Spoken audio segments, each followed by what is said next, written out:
নবী গো আপনি পৃথিবীর মানুষদেরকে জানায় দেন তারা যেন এই দুনিয়াতে গমন করে আর কারোর গোলামি দাসত্ব না করে আর কারোর আইন কানুন নিয়ম নীতি মেনে যেন তাদের জীবনটা পরিচালনা না করে। আমি আল্লাহ তাদেরকে ঘোষণা করে দিচ্ছি এই দুনিয়াতে তারা এই একমাত্র যেই কাজটা করবে সেটা হলো আমি আল্লাহর গোলামি করবে, দাসত্ব করবে, রব্বে কারিমের গোলামি এবং দাসত্ব দিয়ে তার জীবনটা সাজাবে। আর ২ নাম্বার কথা হলো এই পৃথিবীর ইমানদার মানুষগুলো আমি আল্লাহর গোলামি আর দাসত্ব করার পর তারা তাদের পিতা মাতার খিদমত করবে, ভালোবাসবে। আওয়াজ দিয়ে কোন সুবহানাল্লাহ। কয়টা টপিক? একটা হলো গোলামি করব কার? আল্লাহর। আরেকটা কি? খিদমত করব কার? পিতামাতার। আরো জোরে কোন না কার? পিতামাতার খিদমত। আল্লাহ তাআলা রাব্বুল আলামিন যেই কথাটা বললেন অথচ দেখেন একটু চিন্তা করে গভীর মনোযোগ দিবেন, আমি ভূমিকা ছাড়া কথা বলবো আজকে। আল্লাহ বললেন গোলামি করতে হবে আল্লাহ, দাসত্ব করতে হবে আল্লাহর, আইন মানতে হবে আল্লাহ, তার পরবর্তীতে খিদমত করতে হবে পিতামাতার। বলেন তো এই বিধানটা এই ঘোষণাটা কার? আল্লাহ যদি কোনো কাজ করতে বলে বলেন তো এই কাজটা করা আমাদের জন্য নফল, সুন্নত না মুস্তাহাব? আরো জোরে করে একটু। তার মানে ওই কাজটা করা হলো ফরজ। ও আমার কলিজার মানুষ, আলী আহমদপুর গ্রামের মানুষেরা, আশপাশের গ্রাম থেকে যারা আগমন করেছেন এই মাহফিল শুনছেন, যারা এখনো পর্যন্ত আসেন নাই তাদেরকে আমি বিশেষভাবে অনুরোধ করে বলে যাই আমাকে আপনাকে আল্লাহ রাব্বুল আলামিন সৃষ্টি করেছেন অন্য কোনো কারণে নয়, অন্য কোনো মানুষের গোলামি, অন্য কোনো মানুষের তৈরি করা আইন অনুসরণ করার জন্য নয়, বাস্তবায়ন করার জন্য নয়। আল্লাহ রাব্বুল আলামিন কোরআনে কারীমের মধ্যে ঘোষণা করে দিলেন মা খালাকতুল জিন্না ওয়াল ইনসা ইল্লা লিয়াবুদুন।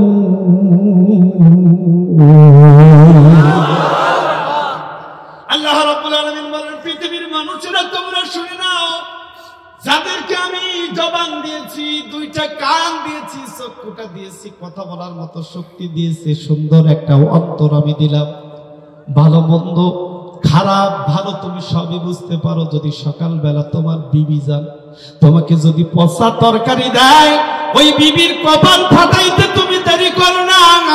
সকালবেলা ঘুম থেকে উঠে যদি তোমাকে কোনো গালমন্দ করে সেটাও তুমি বুঝতে পারো, তাকে ছাড় দিয়ে কথা বলো না। কিন্তু সকালবেলা আমি আল্লাহ যে তোমাকে আমার গোলামি দাসত্ব করার দায়িত্ব দিয়া এই পৃথিবীতে নতুন একটা সূর্যের আলো দেখাইলাম, বান্দা তুমি তো সকালবেলা ঘুম থেকে উঠে ফজরের নামাজটা আদায় করলে না। সিল্লে বলেন এমন যেটা মুসলমান আমাদের এলাকায়, বাংলার জমিনে, পৃথিবীর জমিনে আছে না?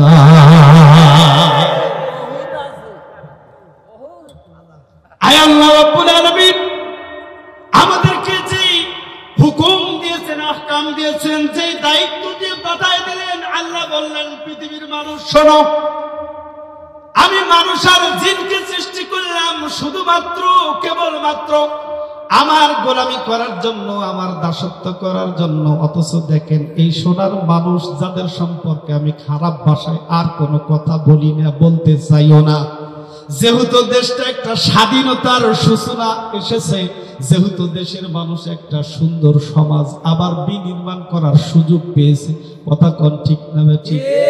আর গালাগালি করে লাভটা কি? ওই হাসিনা খাতুন যে পালায় গেছে এই কথা এখন বাংলার জমিনের একটা 3 বছরের শিশু সন্তানও জানে নাকি জানে না? জানে না? জানে। এই লেডিস ফেরাউন কি করেছে সেটা কি বাংলার মানুষ জানে না? জানে। আমার বন্ধুগণ ওই কথা বলা দরকার নাই। আল্লাহ বললেন প্রথম কাজ হলো তোমাদের আমার গোলামি করতে হবে, আমার দাসত্ব করতে হবে। আয়াত নাজিল করে দিলেন মা খালাকতুল জিন্না ওয়াল ইনসা ইল্লা লিয়াবুদুন। আল্লাহু আকবার। আল্লাহ বললেন জিন আর মানুষকে সৃষ্টি করেছি শুধুমাত্র কেবলমাত্র আমার গোলামি করবে, আমার দাসত্ব করবে, আমার আইন অনুযায়ী তারা তাদের জীবন চালাবে, দুনিয়ার জীবনের সকল কার্যক্রমগুলো সমাধা করবি। অথচ দেখেন সকালবেলা নতুন সূর্যের আলো পায়, ফজরের নামাজ কাজা করে ওই বান্দা চলে আসে জমিনে। কথা কোন ঠিক না বেঠিক? আরো আস্তে কোন ঠিক না বেঠিক? জমিনের উপরে যখনই কাজ করতে যায় আর সদা সর্বদা শুধু বলে, আল্লাহ তুমি আমার কাজের মধ্যে বারাকা দাও, বারাকা দাও, আমার ইনকামটাকে তুমি লক্ষ কোটি গুণ বাড়ায় দাও। আবার কিছু মানুষ এমন আছে সকালবেলা ঘুম থেকে উঠে যখনই অফিসে যায় বিবিকে বলে, আমার ব্যাগটা আজকে একটু বড় সড়ো ব্যাগ দিও, কারণ টেবিলের নিচ দিয়া যেই পরিমাণ টাকাগুলো আসবে ওই টাকাগুলো যেন বাড়িতে ব্যাগে করে তুলে নিয়ে আসতে পারে। আওয়াজ দিয়ে কোন ঠিক না বেঠিক? আবার কিছু মানুষের সকালবেলার ইবাদতটা মনে হয় এরকম, সকালের সূর্য যখনই দেখলো ওই বান্দা মনে করে আজকে না জানি কার কপালের এক সোপা ধান আমি থাপা দিয়ে নিয়ে নেব, কার বা ভাগ্যের ওই জমিটাকে আমি বেদখল দেব, কার বা ক্ষেতের আইলটা আমি এত সুন্দর সমান করে কাটবো যাতে করে ওর ক্ষেতের অংশটার একটু অংশ আমার ভিতরে ঢুকে যায়। আমি উদাহরণ প্রসঙ্গে বলি, এই পৃথিবীর এমন মানুষকে দেখেছি, ও দরদি শুনে নেন, মসজিদের প্রথম কাতারে নামাজ পড়ে আর জমিনের তার দলিলটাতে আছে 3% ম্যাপের নকশার সাইজও 3%, অথচ যেটুকু এরিয়া আবাদ করে দেখা যায় যে ওই জমিটা প্রায় 5% হয়ে গেছে। বলুন তো এমন মানের কৃষক আমাদের এই এলাকায়, এই দেশে, এই পৃথিবীতে আছে না? না আসতে কম। ওই নামাজি শুনে নাও, শুনে নাও, তুমি গোলামি করার জন্য প্রথম কাতারে গিয়ে নামাজ পড়ো আর জমিনে গিয়ে মানুষের আইলটেনের 3% জমিকে তুমি 5% বানাও। আল্লাহ রাব্বুল আলামিন যখন তোমাকে পরকাল জীবনে নিয়ে নেবে, অর্থাৎ তোমার পান পাখিটা যখনই চলে যাবে, যখনই তুমি কবরের মধ্যে চলে যাবা, তখন আল্লাহ রাব্বুল আলামিন তোমাকে জামাই আদর করার পরিবর্তে ওই জাহান্নাম থেকে আযাবের ফেরেশতা দিয়ে কবরের মধ্যেই তোমাকে বাঁকা হাড্ডি সোজা করতে একটুকু দ্বিধা সংকোচ বোধ করবে? আরো জোরে কোন করবে কি? আরো জোরে কোন করবে কি? অবন্ধ ইবাদত করবে কার? আরো জোরে বলেন কার? আল্লাহ রাব্বুল আলামিন বিশ্ব নবীকে বললেন, নবী গো, ও নবীজি, আপনি পৃথিবীর মুসলমানদেরকে বলে দেন, কুল ইন্না সালাতি ওয়া নুসুকি ওয়া মাহইয়ায়া ওয়া মামাতি লিল্লাহি রাব্বিল আলামিন।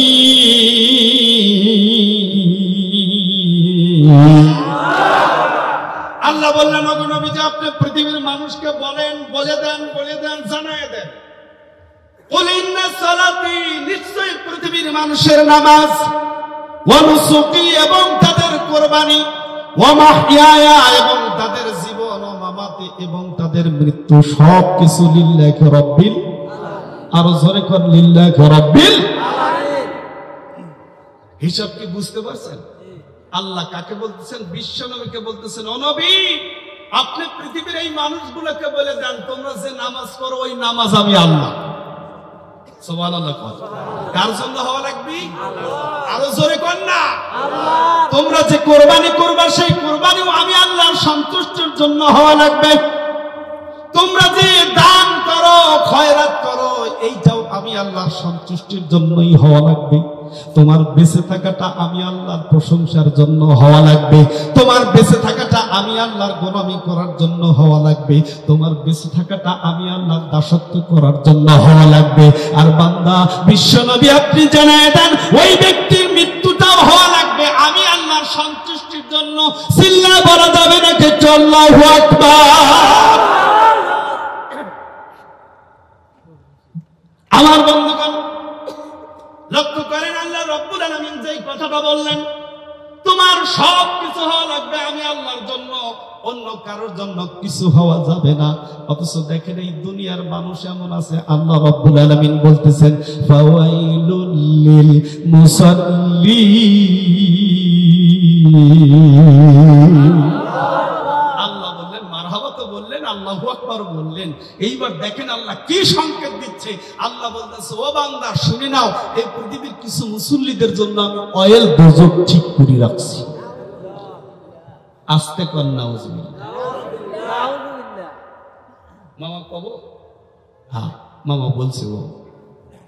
আল্লাহ বললেন ফাওয়াইলুল লিল মুসাল্লিন, ওই সকল মুসল্লিদের জন্য আমি ওয়াইল দোজক রাখছি, আল্লাযীনা হুম আন সালাতিহিম সাহুন।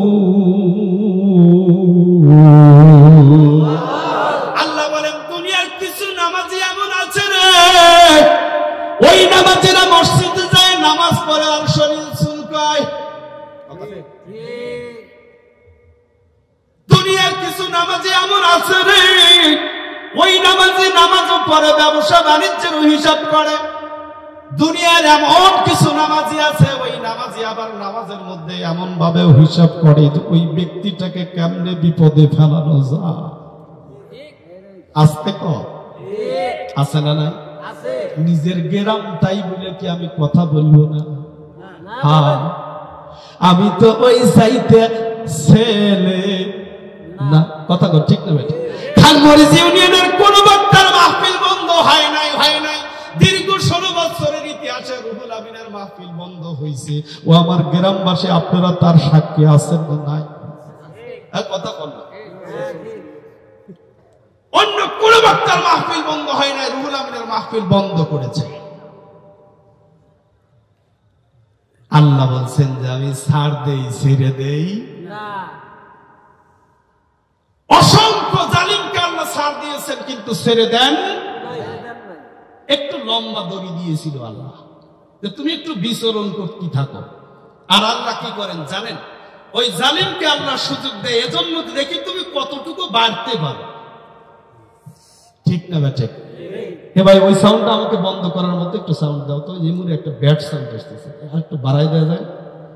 আমার বন্ধুগণ লক্ষ্য করো, পৃথিবীর জালিমদেরকে আল্লাহ ছাড় দেয়, ছেড়ে দেয় না। কোরআনের অসংখ্য আয়াত তার প্রমাণ দেয়। পৃথিবীতে যেই সকল জালিমরা এসেছে আল্লাহ তাদেরকে দীর্ঘ একটু লম্বা সময় দিছে, কিন্তু ছাড়িয়ে দেয় নাই। এমন ভাবে ধরছে, খপ করে ধরছে, এমন ধরা ধরেছে আল্লাহ তাকে একদম বালিশ ছাড়া শোয়াইছে। কথা কোন ঠিক না বেঠিক? আল্লাহ রাব্বুল আলামিন কোরআনে কারীমের মধ্যে বললেন ইন্না বাতশা রাব্বিকা লাশাদীদ। আল্লাহ বলেন বান্দা তোমরা শুনে নাও, আমি মানুষকে ছাড় দেই কিন্তু ছেড়ে দেই না। আমি আল্লাহ তাকে লম্বা দড়ি দিয়ে দেই, কিন্তু একবারে তাকে যে আমি মাফ করে দেব এইটা করি না। সময় হইলেই তাকে এমন ভাবে আমি ধরে ফেলি যে বান্দা নিজেও টের পায় না যে আল্লাহ আমাকে ধরে ফেলবে। ও আমার একান্ত আপনজনেরা গভীর মনোযোগ দিবেন। আল্লাহ বললেন আল্লাযীনা হুম আন সালাতিহিম সাহুন, যারা নামাজের মধ্যে এইরকম বেখেয়াল থাকে, নামাজের মধ্যে শরীর চুলকাবে, নামাজের মধ্যে একদম অলস ভাবে নামাজ আদায় করবে। আল্লাহ বলেন ওই সকল নামাজীদেরকে আমি জাহান্নামের মধ্যে ঢুকাবো, ওই সকল নামাজীদেরকে আমি ওই দোজখের মধ্যে ঢুকাবো। এমন নামাজি কি আমরা কেউ হইতে চাই?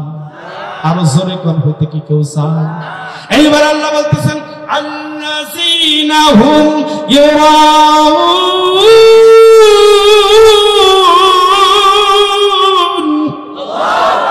আল্লাহ বললেন আর দ্বিতীয় নাম্বার নামাজি হলো যারা শুধু নির্বাচনের সময় টুপি পরে, পাঞ্জাবি পরে, জুব্বা পরে, নির্বাচনের সময় যারা নামাজ ধরে, নামাজ পড়ে, নির্বাচন চলে গেলি নামাজের সাথে যার সম্পর্ক নাই, অর্থাৎ মানুষ দেখানোর উদ্দেশ্যে যারা নামাজ পড়ে, আল্লাহ বলেন ওই নামাজি কেউ আমি ওই দোজখের মধ্যে ঢুকাইতে দেরি করব। আরো জোরে কোন দেরি করবে কি? তাহলে আমরা ইবাদত করব কার জন্য? আরো জোরে কোন একটু কার জন্য? আমার বন্ধুগণ ইবাদত করব আল্লাহর জন্য। সন্তুষ্ট করতে চাই কাকে? দ্বিতীয় নাম্বার পয়েন্টে আসেন, যেহেতু সময় খুব কম আমাকে তাড়া করে বেড়াচ্ছে, দ্বিতীয় নাম্বার পয়েন্টের কথা হলো আল্লাহ বললেন ও বান্দা তুমি ইবাদত করলে, নামাজ পড়লা, দ্বিতীয় নাম্বার কাজ হলো তোমার আমার আইন অনুযায়ী জীবন চালাতে হবে। অর্থাৎ আমার আইন দিয়ে যদি তুমি জীবন না চালাও তাহলে শুনে নাও আল্লাহ বলতেছেন ফাইল্লাম ইয়াহকুম বিমা আনজালাল্লাহু ফাউলাইকা হুমুল কাফিরুন।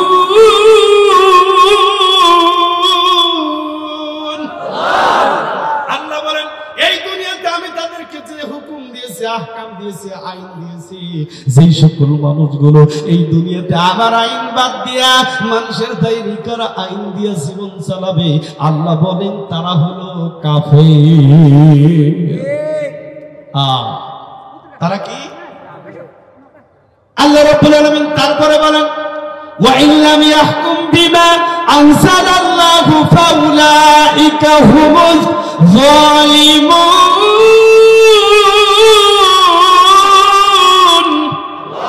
আল্লাহ রাব্বুল আলামিন বলেন আর যারা আমার আইন অনুযায়ী তাদের জীবন চালাবে না, সমাজ চালাবে না, রাষ্ট্র চালাবে না, তারা হলো জালিম। আমরা জালিমদেরকে দেখলাম যারা মানুষের উপরে জুলুম করে, নির্যাতন করে।